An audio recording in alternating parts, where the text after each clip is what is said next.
This is the GTR-X 300.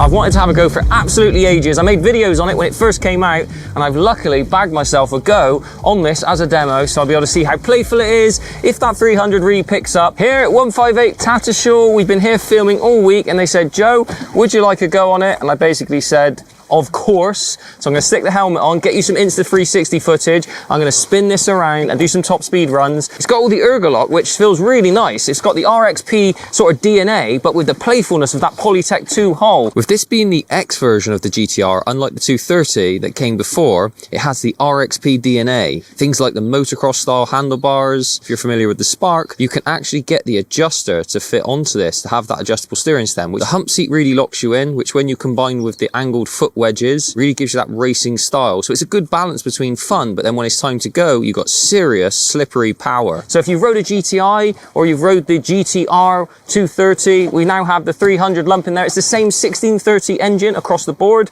It's obviously just supercharged. Now they've gone to the 325. They said, GTR, you can have the 300. But this ski has kind of flown under the radar, so I want to just see if it actually lives up to expectations. Yes, it's not as small as our beloved small skis, but if you want more power, this is kind of the logical hull to be on. Not an RXP, not an RXT, the playful Polytec 2 hull. So let's get on it.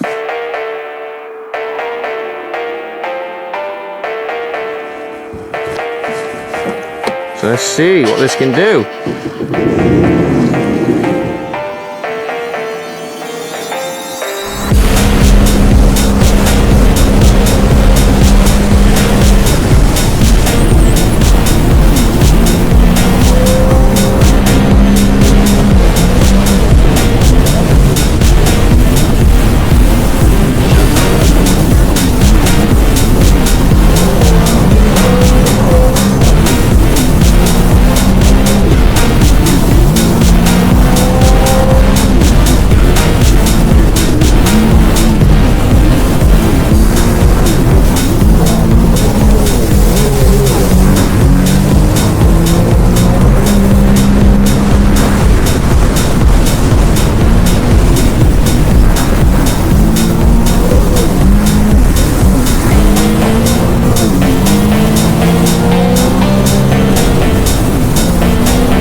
Wow, that's a lot to take in. Super visceral. So it's kind of like two completely contrasting things. You've got that top speed, crazy acceleration. You've got the launch control, which you'd see on the RXP, RXT. You've got the ergolock to really bite into the corners. But the problem with that is it bites and spins, which I love. It's really cool for the playful stuff. But when you want to go around the course really fast with this level of performance, I think you need that T3 hull. I can't believe I'm even saying that out loud.